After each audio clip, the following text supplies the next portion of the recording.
గణపయ్యకు 8 శక్తివంతమైన అవతారాలున్నాయని మీకు తెలుసా? ప్రపంచాన్ని రక్షించడానికి మరియు దుష్టశక్తులను సంహరించడానికి ఆయన ఈ దివ్యరూపాల్లో అవతరించాడు.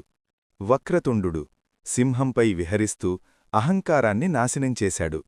ఏకదంతుడు త్యాగం మరియు ఏకాగ్రతకు ప్రతీకగా దుష్టులను జయించాడు. మహోదరుడు జ్ఞానం మరియు సహనానికి సంకేతంగా భక్తులను కాపాడాడు. గజవక్త్రుడు వీరరూపంలో దురాశ మరియు చెడును నశింపజేశాడు. లంబోదరుడు శాంతి, సంతోషం మరియు సమతుల్యతను ప్రసాదించాడు. వికటుడు నెమలిపై విహరిస్తూ కోరికలు మరియు మాయను తొలగించాడు.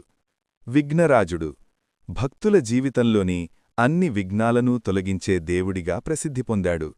ధూమ్రవర్ణుడు జ్ఞానం మరియు అంధకారాన్ని దహనం చేసి జ్ఞానాన్ని ప్రసాదించాడు. ఇవే గణపయ్య యొక్క అద్భుతమైన 8 అవతారాలు. ఈ వీడియో మీకు నచ్చితే లైక్ చేయండి, షేర్ చేయండి, ఇంకా సబ్స్క్రైబ్ చేయటం మర్చిపోవద్దు. గణపతి బప్పా మోరియా.